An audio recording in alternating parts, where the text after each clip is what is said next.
Julia Barbaro here, host of the Julia and Gino podcast. I'm here with the co-founder of Jake and Gino, my husband and co-host, Gino Barbaro.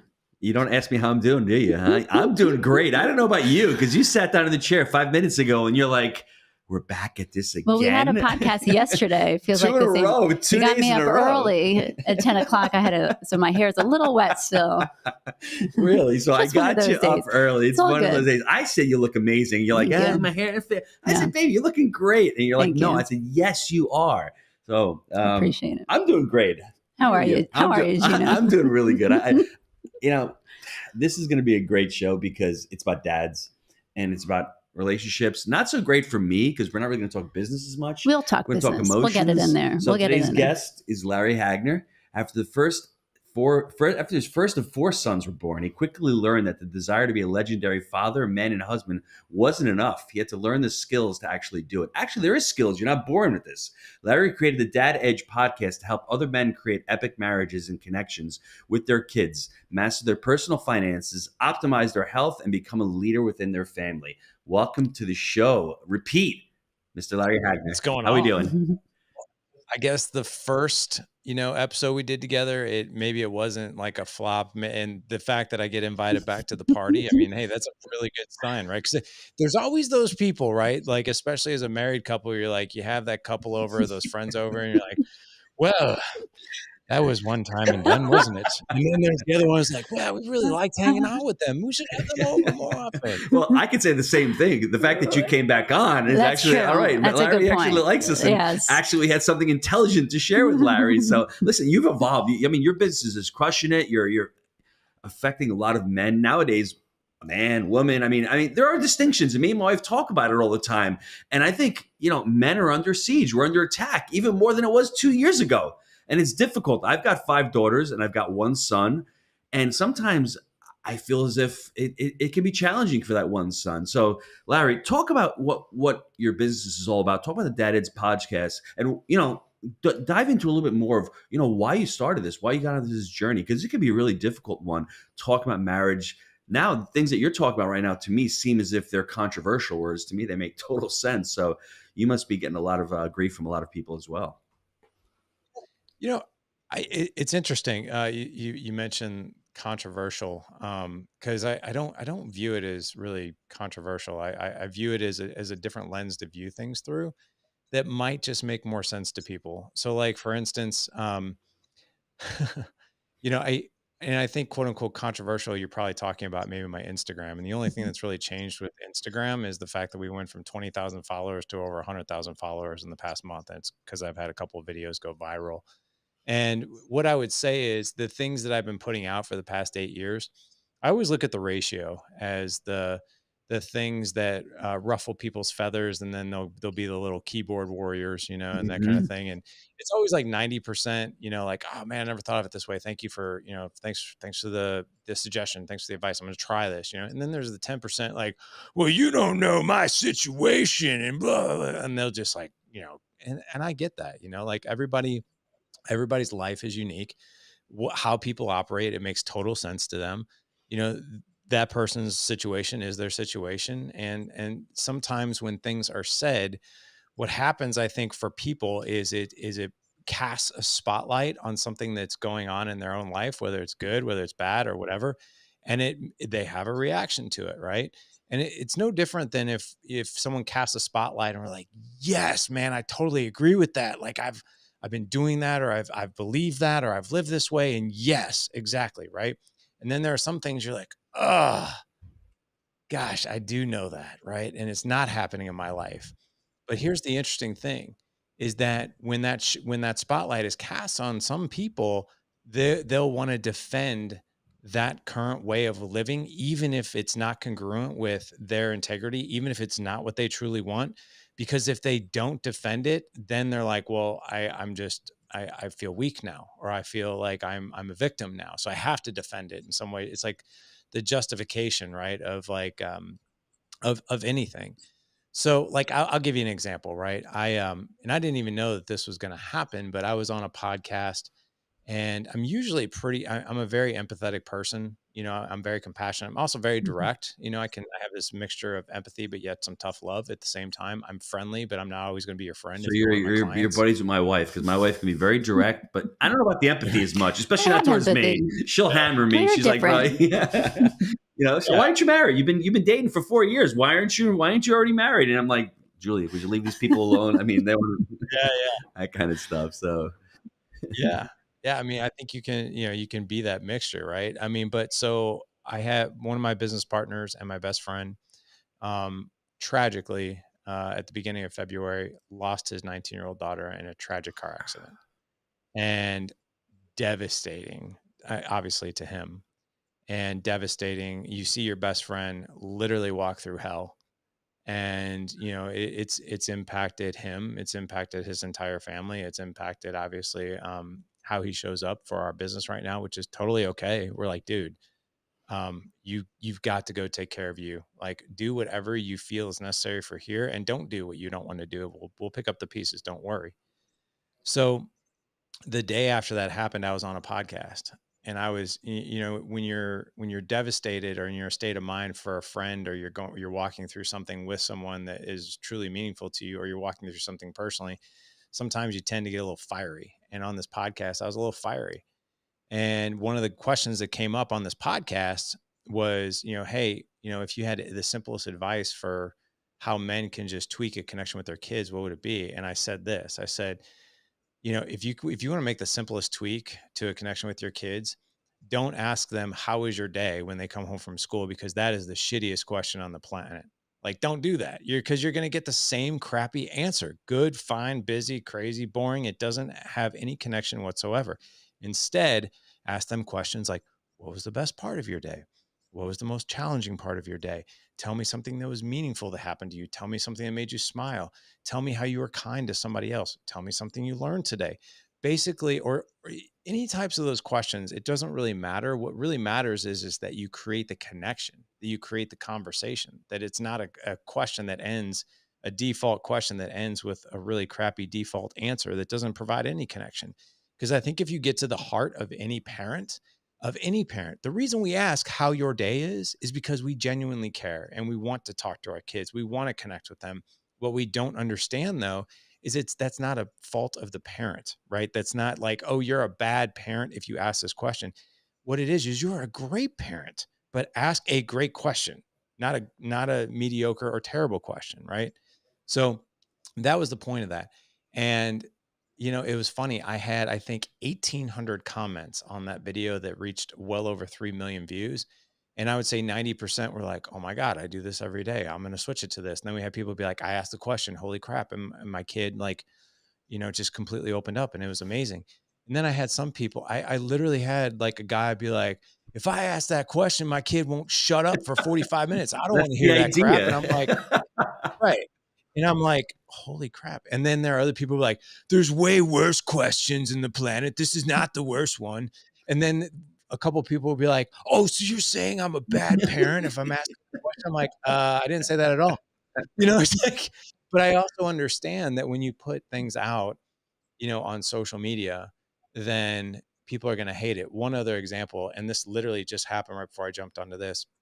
I make a mention of like, listen, if you want to create an extraordinary marriage, an incredible connection with your wife, or wives who listen to the show, incredible connection with your husband, it really boils down to connection and communication. And just as we need to be, like, for instance, if you're a business owner, every business owner knows, if I want to be an effective leader and I want to make more sales and I want to be better at marketing and I want to bring more people maybe into this capital investment, if you're a real estate guy, I need to be very clear with my communication. And in order to be very clear with my communication, I have to have communication skills that are effective. Well, guess what? The same rules apply when you're trying to create connection, intimacy with your wife. So I created a short video, and it was like, isn't it odd that in order for us as adult human beings to operate a motor vehicle, we have to study, go take a written test, and then a practical. And then the state says, yes, Gino, Jake, Julie, you are now able, you're good. You pass your, go ahead and you can drive now, right? You have the privilege to drive. But and you need the same thing for a hunting license. You need the same thing for a fishing license, right? Not so much for fishing. Anybody can just go buy that or whatever. But in order to hunt and hunt safely, you got to take a hunter safety course, right? Firearm safety course. When you want to get married, you just simply go get the license and you get married. And my whole point of the video was, isn't it odd that the most important relationship of our entire lives doesn't really require us to learn, like, hey, if you just learn 3 basic skills, if for instance, hey, you want to get married, Jake and Julia, here's what you need to do. Understand that her 3 basic needs are to feel seen, heard, and safe. And here's how a couple ways you can fulfill those. For her, Gino's 3 basic needs are to feel appreciated, respected, and validated. And here's some ways you can do that. And also, here's how you can learn some conflict resolution skills. Here's how you can learn some communication intimacy skills. And after you learn those things, like, great, here's your marriage license. Now, I wasn't trying to say like, this is required by the government, right? But I was just trying to plant a seed of like, isn't it interesting that you need licenses for these other things, but anybody can get married and our divorce rate is absolutely horrible. It's over 50%. I had one guy comment and be like, the government already has too much control over us. And I'm like, oh my dear Lord, dude, that was not the point of what I was trying to make, right? I was just trying, so that's what I think is you see as the quote unquote. Well, Larry, I'll give you a bit of advice for all the listeners out there. If you want to strengthen your marriage, do not start a podcast with your spouse. No, just joking. Oh, see, I would think the opposite. I'm just joking. That's right. The first couple were rough. I'm not going to lie to you, but I actually love this every week. This podcast that we do. We do one about every 10 days. We jump on and record, and it's the highlight because I get to really tease her, make fun of her. She gets to get here and start punching me, and we learn a lot. And we're always like, what happens is like we get a guest on like Larry where he brings up things that we've never talked about, let's say. And that's why I love to listen. Whoever's listening out there, listen to what Larry said, because we do focus. And I know we're going to talk about that in a second. Sometimes, like some people I might know sitting next to me, sometimes focus just on work for a short amount of time. And it's like, oh my gosh, I forgot about you. let's, There's the focus. You know what I mean? And then, so it's kind of, it's difficult, and I know because I've seen it and I've experienced it because as a mom of many kids and a husband, and to try to figure out how to do it all. You know what I mean? Because sometimes you're like, all right, now did I spend some time with each one of my kids? Did I put in the effort? Am I neglecting one? And so you're always second guessing yourself as a parent, Julia, and a wife. I think what I learned at coaching school, I'm going to give you the sentence, Larry, and this is, I think I want everyone to hear this. What people say is about them. What you hear is about you. So that person because basically when you're putting something out like that, I sort of agree with what you're saying, because I think we should all take basic human psychology. I mean, we all act differently, and women and men are very similar in a lot of instances, but we're very different in other instances. Our love languages are a lot different. We've interviewed Dr. Gary Chapman. Go back and listen to him. I mean, twice actually. I guess he likes us because he's come back on the show again. So I guess he's that guy. He's amazing. But I didn't know about the love languages. I didn't know that.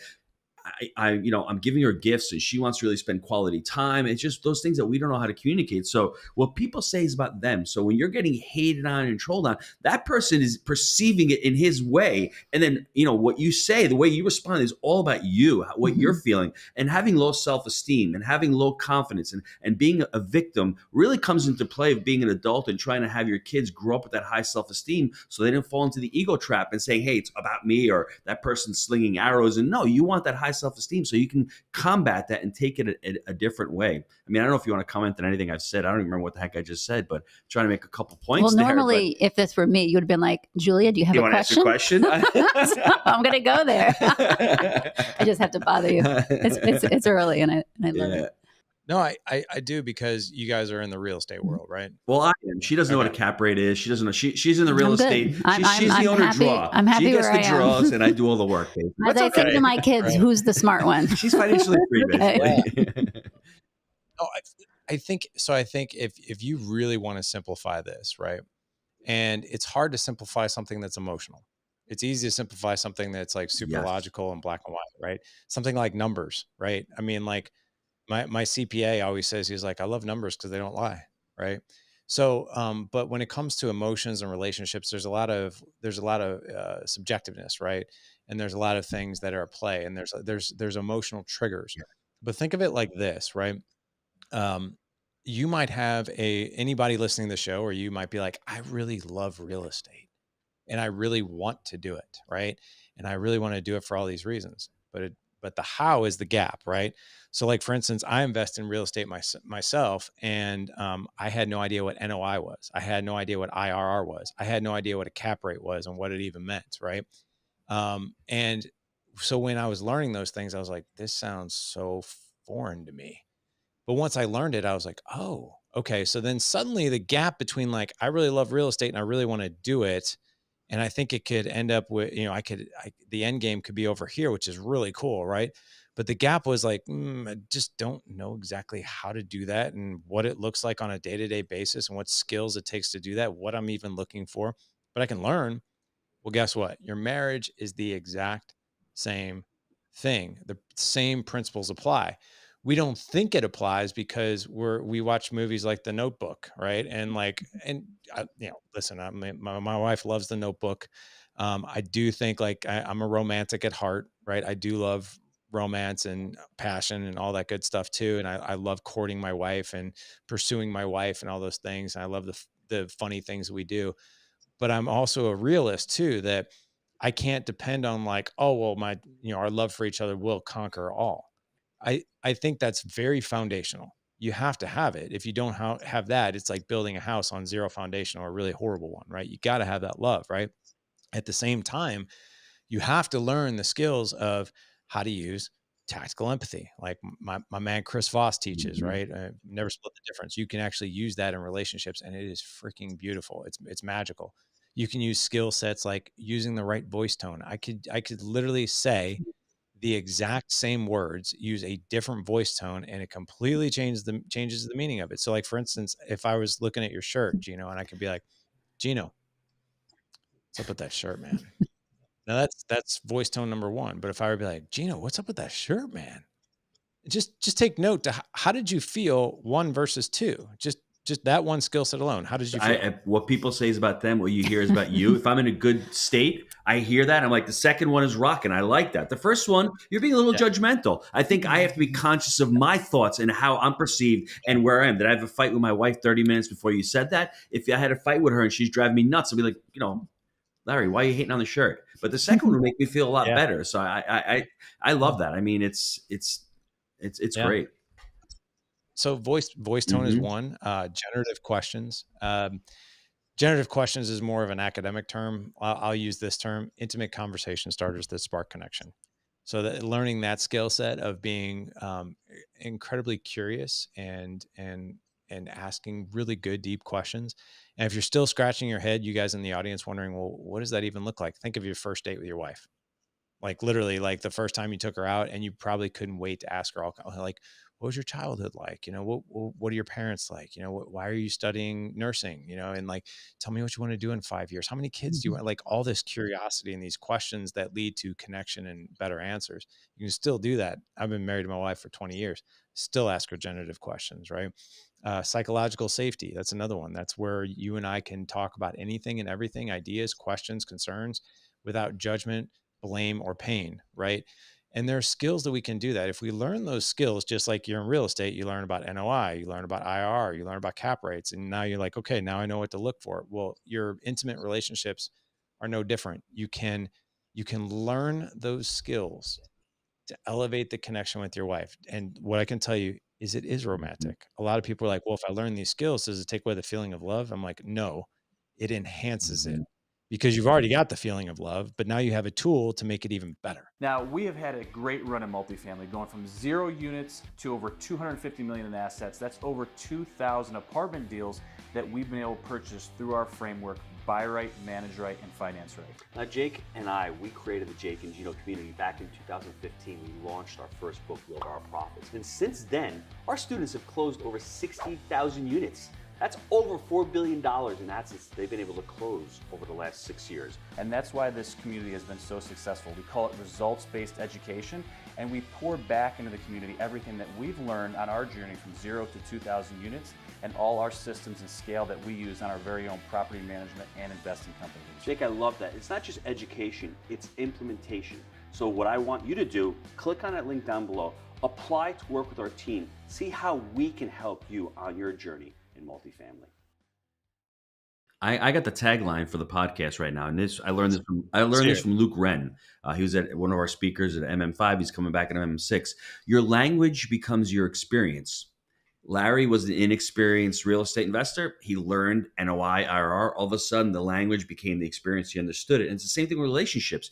If you don't, I heard intimate conversation. I'm like, hey, when are we going to fool around, baby? That's what I thought. And you're like, oh, but that's the wrong part of the language, right? The right part of the language is asking those questions. Then when you took me back to that very first date, I asked some of those questions. I'm like, am I sure I want to go on a second date with this girl? She's got some weird answers here. But looking at it, I had a lot of weird answers myself. But once you learn the language of what you're talking about, it's really, really important. And I think relationships and marriage has that language, and we all need to learn that language. So thanks for pointing that out. I want to point out, you've been married 20 years, and I think that's incredible.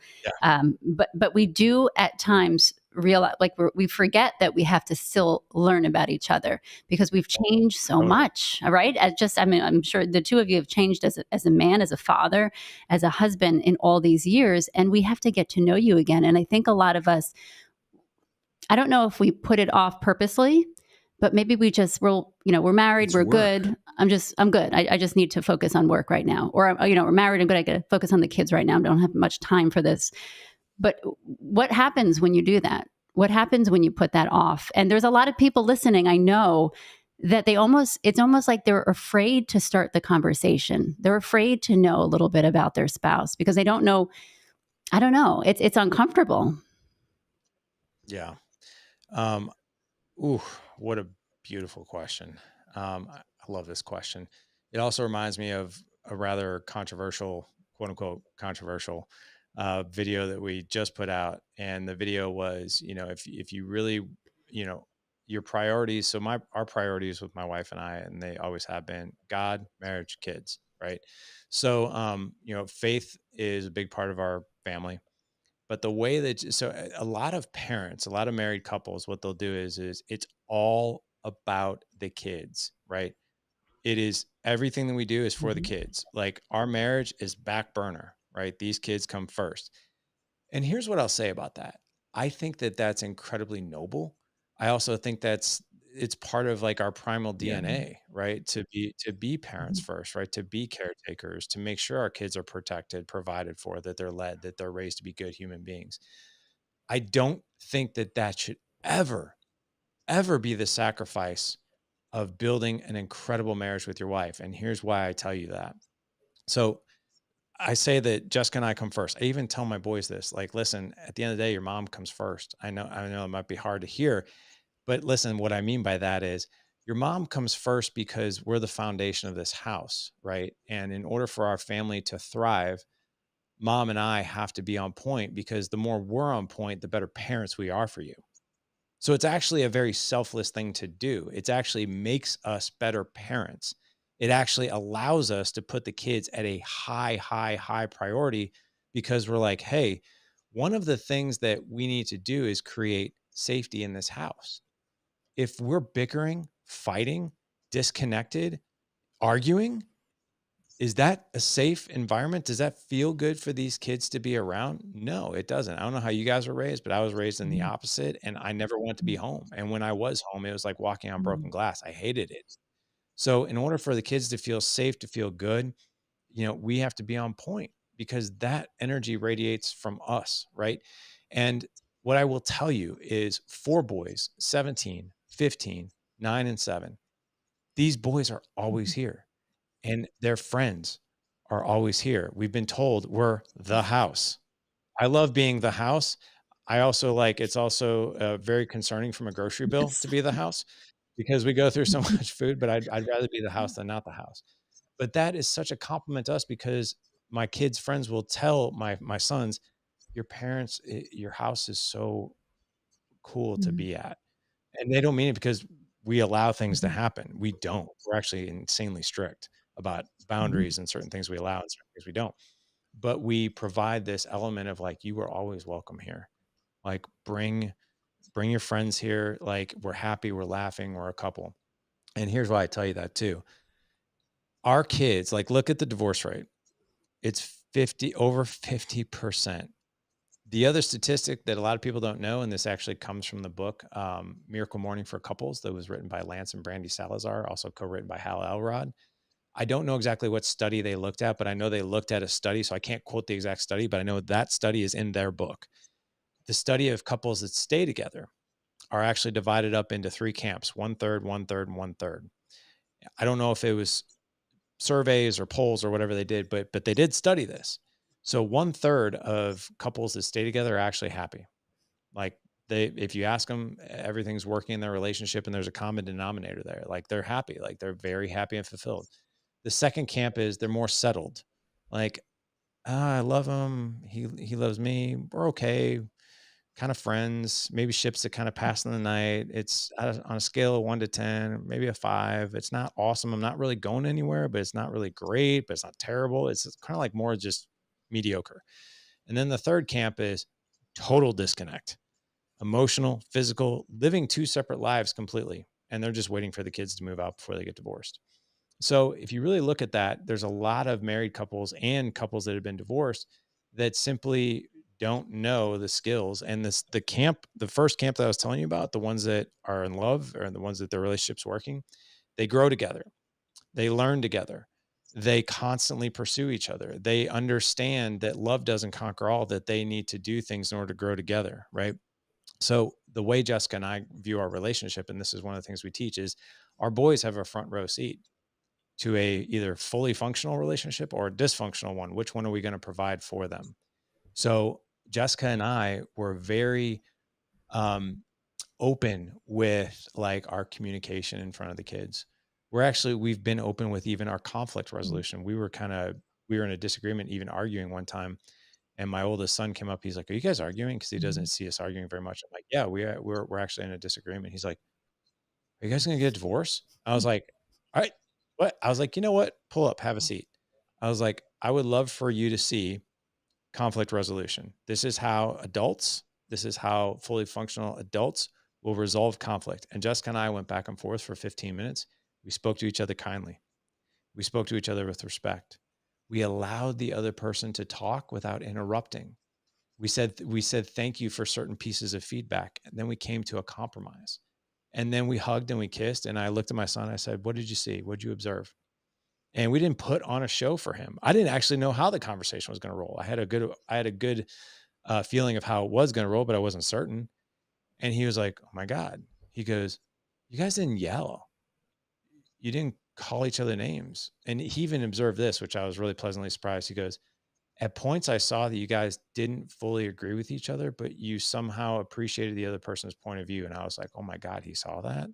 Like, that's amazing." So I'm sitting there thinking, at the time he was 15 years old. And I'm like, I would have loved to have seen this at 15 years old. So that's why I say, we're married first, we're parents second. That's not to say, like, listen, we're married here, and like the parents are like it's a fraction of a fraction of a fraction of a percentage, right, of priority. But you've got to make sure that, like, I can't ever say, and Jessica can't ever say, "I'm not going to talk to you. I'm not going to put any effort into this marriage because I'm just too busy with work, or I'm just too busy with the kids. And we'll get to you after the kids move out and they're in college." I think that's the wrong thing to do, right? Whether people agree with me or not, I don't think that's the right thing to do. Larry, you must not be Italian, because the Italians were screaming. I'm with my hands. I'm yelling.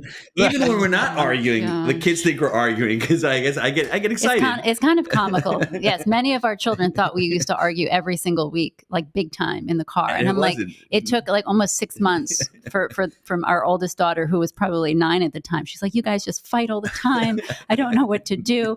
And I said, "When do we fight?" And she's like, "Every time we drive to grandma's, every Monday you guys fight." And I said, "Holy cow." I said, "We're just talking." I think it was politics maybe. And I said, "No, this is just the way we talk with our hands." And she's like, "Oh." And I think that's the misunderstanding. I love what you did with your son, because I think that's one of the things that we don't teach our children, is how to have an argument or a disagreement with respect. Because a lot of times, Right. like you said, with your past, I mean, a lot of it was just yelled and uncomfortable, and you leave and you don't want anything to do with it. And so how do you go into a marriage and know how to have a argument or a disagreement with your wife if you were never taught? And so I just want to, that's amazing that you're teaching your children this is what it looks like. This is how it looks like to have, have a conflict and to resolve it. And let me tell you, your boys are going to make amazing husbands when they grow up, because they know what a solid marriage looks like. They've experienced it, but also they were taught how to have one. This question just triggered because my wife can go on for the next 2 minutes and give a beautiful soliloquy, but I want to ask Larry this question, which is really important. What does that mean? I don't even know. It sounded good though, didn't it? With your boys, they must have a great relationship with their moms, because I mean, like daughters and husbands, because I want my daughters to actually marry someone similar to me. Well, me and the kids talked about this. I'm just kidding.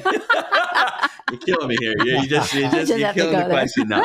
But talk about how your boys need to have the relationship with their mom, because ultimately, I mean, a lot of us end up marrying our moms, and daughters end up gravitating towards dad. So we have a responsibility to see how we act. And like Julia said, the connection between fathers and daughters and sons and mothers. Is that what you're asking? Yes. Yeah. So I think that's really, my wife, I think, I don't know. I mean, my wife, we make a lot of efforts to do this right, but I also have to give a lot of credit to her and just her personality type. So my wife is the oldest of 3, and she's got 2 younger brothers. Her dad is a blue collar, mechanic. Her 2 younger brothers, one's a contractor, one's an electrician. And my wife kind of grew up on dune buggies and dirt bikes. I mean, that's like, and so I always call her like a guy's gal, and I love that about her. Like, she's the type of girl, she's the type of woman that will go to the gym and she'll crush you in a workout, and then she'll punch you in the arm and then go have a beer with you at lunch afterwards. But yet she's smoking hot and just beautiful, and can also be a very feminine individual as well. She's got like this really cool balance. But I think for a boy, I've noticed, and I don't have anything to back this up, so I don't know. I've never asked my boys this, but I wonder, like my wife will actually, I'll take my 2 oldest to the gym one day a week, and she'll take them the other. And she works out with them. And my boys, like, I'm sitting there thinking, like, I can't believe like these teenage boys are actually like cool going to the gym with their mom, but their mom is also like crushing like, heavy weights on leg presses and stuff like that. Right. Which I think they kind of like, but she does life with them. She is this incredible balance of tough love. Like, I'm tough love, but I'm also going to just love you so much. Right. And my wife is very affectionate. And it's cool because like I grew up in a really chaotic environment where I never even wanted to be home. There's a lot of alcohol, a lot of craziness, a lot of chaos. There wasn't a whole lot of love. And if it was short-lived. But like my wife does this thing where, like I'll even highlight my 15-year-old. My 15-year-old he weighs as much as I do now, and he is stronger than me now, which is kind of scary. He is like your typical wrestler, football player, shot put, discus, burly, like specimen of a young man. And he is a marshmallow with my wife. It's incredible. And he has this incredible unspoken bond with my wife. And he's a physical touch love language. And he still wants hugs from my wife multiple times a day. And he'll do this thing where he comes in for a hug and he just like kind of like gets into her shoulder a little bit. And then my wife like scratches his back while she hugs him, and he melts. And so like, I think my wife really understands, and she's different how she goes about affection and love for each one of the boys, because they're all different, but she knows them, and she knows them very well. So it's incredible to see how my wife operates with each boy collectively, but also individually. But my wife is also very intentional about, because I'm very intentional about one-on-one time with each one of my boys. Well, so is she. And we have this trade-off of like, hey, if you schedule one-on-one time with one, can I? And vice versa, right? So my wife always does these things where she spends intentional one-on-one time with the boys, and it's like her date days. And sometimes it's a staycation and like an overnight. Like, she just took my 9-year-old for a staycation last week.